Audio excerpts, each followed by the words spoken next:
Okay, this is a quick commentary on Thunderf00t's video, a must-see for creationists. It's been out a little while already, but I still think that there's some valid comments to be made, so let's go ahead and have a look. Something of a title screen. It seemed that he's setting up a false dichotomy, creationists. I guess I would define that as people who believe in a creator. They may or may not believe in evolution, so they believe that that the universe came about as a creative act of a supernatural being. So a note from a scientist.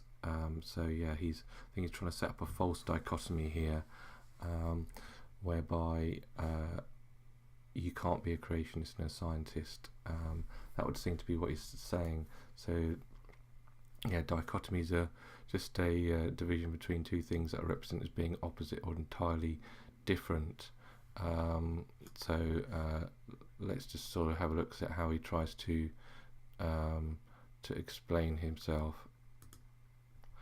Okay, so what he's doing here is his title screen is saying creationists, listen to me, a scientist. So he's setting up a false dichotomy whereby creationists, people who believe that there's a creator of the universe, people who may or may not even believe in evolution, listen to the scientist, the person who has a job writing in or doing experiments in a scientific setting. So yeah, so it's a false dichotomy, but yeah, we'll see that as we have a look at this video. I think that we evolved from animals. I believe in creation, but I don't believe in the story of creation. I do believe in most of the Bible, though. I believe in creation. Okay, as you'd expect, the general public being asked about their views on evolution and creation, as you'd expect, you get a variety of different views. You get some people do, some people don't. Yeah, that's going to be not based on whether they're a scientist or not, but on their philosophical and religious views about how what the origins of the universe are really. So no surprise. But yeah, he sort of begs the question, I wonder what their opinion of quantum mechanics or general relativity are. So yes, kind of yeah, if you have studied some science, physics, you'll come across these. Quantum mechanics was kind of pioneered by HEISENBERG, and if you look into his life, you'll come across his religious views. So you first found this article here, which you might be interested in, when Heisenberg was asked if you believe in God. Yeah, his roundabout answer is yes. So you could call him a creationist, and yeah, if you're looking at general relativity, you'll find that it was Einstein who pioneered that, and he had lots of different religious beliefs, and you can sort of see that he was kind of undecided if you look into his life, but yeah, he did think that there was some kind of creator, and I don't think you could call him an atheist. So yeah, that's the real dichotomy. It would be between sort of creationists and atheists, or creationists and materialists.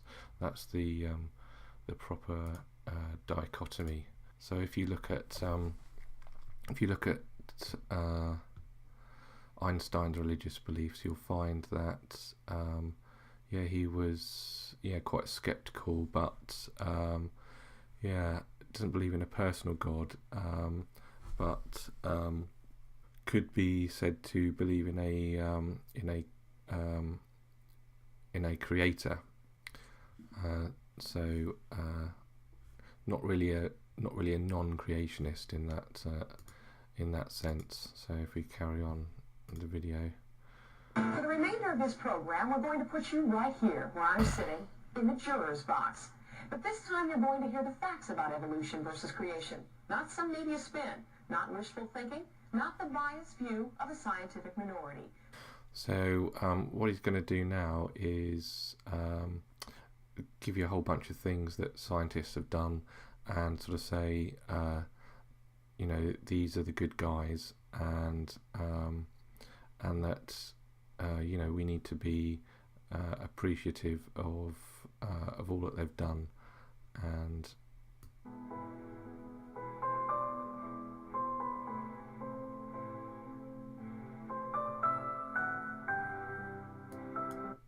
okay, so his first example is the polio vaccine, and if you look at this slide that he's shown, Jonas Salk and later Albert Sabin were the people who pioneered that, and if you look into their backgrounds you'll find that they were Jewish, and from my understanding they were devout Jews, so they would have believed in the creation story, the books of Moses, and so they wouldn't be examples of people who are not creationists. So you know, this example doesn't prove his point. But let's carry on, see what he says next.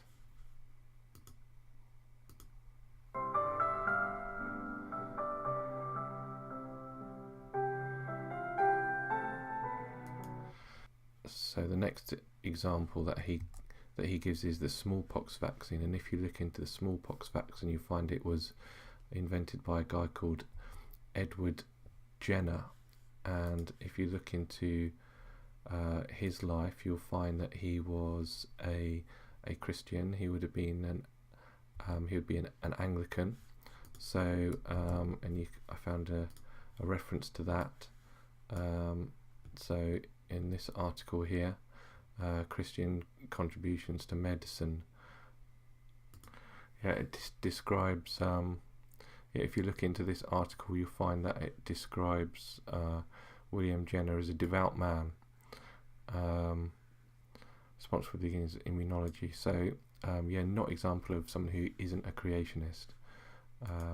So I'll leave a link to that below the video. Okay, let's carry on.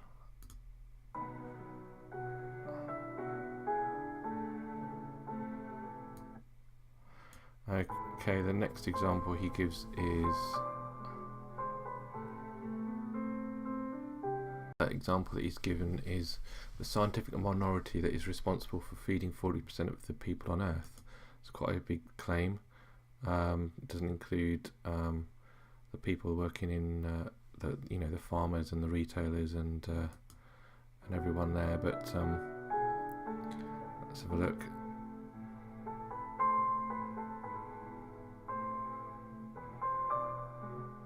Now he picks out the Haber-Bosch process.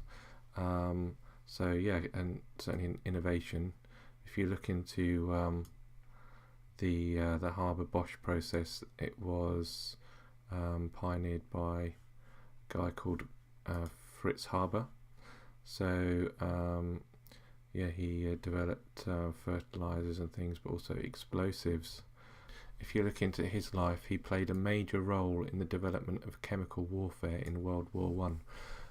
So that would have been like mustard gas and things like that. So Fritz Haber was Jewish. Not sure if he was a religious Jew, but it was certainly very patriotic German during the First World War, and so his beliefs were a bit conflicted in the sense that yeah, he was prepared to create chemical weapons for the Germans, and yeah, it just goes to show that science in the wrong hands can be very dangerous. So just to say that the scientific minority have always done wonderful things for us isn't a true statement. And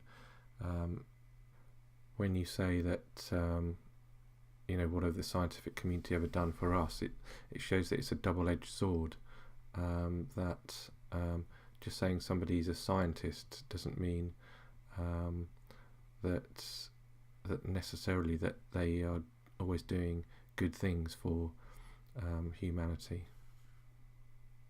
So he gives another example: the scientific minority that worked out the mechanics of life.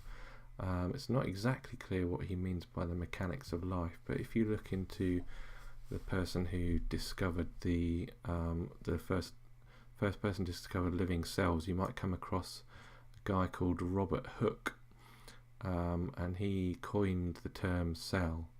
Robert Hooke was an Anglican and father of 3 brothers, all Anglican clergymen. He expected to become a clergyman, but went into science, as many clergymen did. So I would consider him to be a creationist as well, but also a scientist.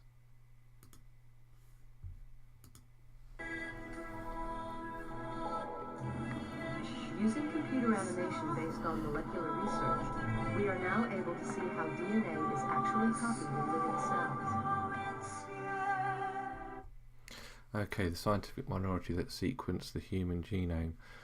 If you're looking for creationists that have pioneered in this field of research, you'd come across the Human Genome Project. Probably come across Francis Collins, who wrote this book, A Scientist Presents Evidence for Belief, the Language of God. It's a good read, and that'll give you a bit of background into how he sees the relationship between his creationism and his scientific career. There's plenty of examples of books like that, and you might also find this book here, Finding Darwin's God. Another scientist believes in a creator. He wants to show that creationists weren't involved in developing computers, but if we just have a look at this guy here, we've got Charles Babbage, Christian mathematician, and the father of computing. And there's a quote from him: "We take the highest and best human faculties and, exalting them in our imagination to an unlimited extent, endeavour to attain an imperfect conception of that infinite power which created everything around us." So the father of computing was a creationist. So again, not disproving Thunderf00t's point that he's making. Scientific minority that brought you avionics. So assuming it's not a creationist endeavour, because of course creationists can be scientists. Have a look at at this guy here, Werner von Braun. So I wouldn't. Werner von Braun was another perhaps dubious character that had a number of sides to his personality, but certainly somebody who wasn't a materialist or an atheist, but so kind of disproving Thunderf00t's point there. If you want to have a look into to his life, that he made no secret of his creationism. So carrying on.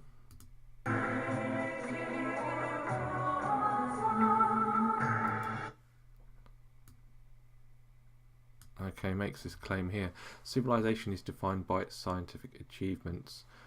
Okay, makes this statement here: civilization is defined by its scientific achievements. I would say that's reductionism, and it's a multiplicity of things that come together. It's art, literature, writing, religion, all sorts of things that make up civilization, cooperation, architecture, all these things.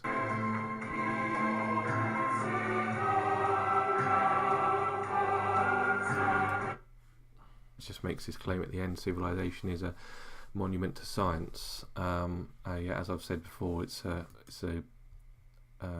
multiplicity of things that make up civilization, but a historian would probably laugh at that statement. This person, the writer of this article here, would say that it's civil service kind of working together that is the main ingredient of civilization, or writing would appear to be an essential ingredient. You know, there were civilizations came about before the scientific method was really developed. So how can you have pre-scientific civilization if it's just a monument to science? It doesn't make sense. So have a little respect for your scientific minority. Yeah, well, we're grateful. Everyone should be grateful for all the good things that scientists have done. Many of them would also be creationists, as we've seen. I guess my concluding thoughts would be there's no real separation between science and creationism.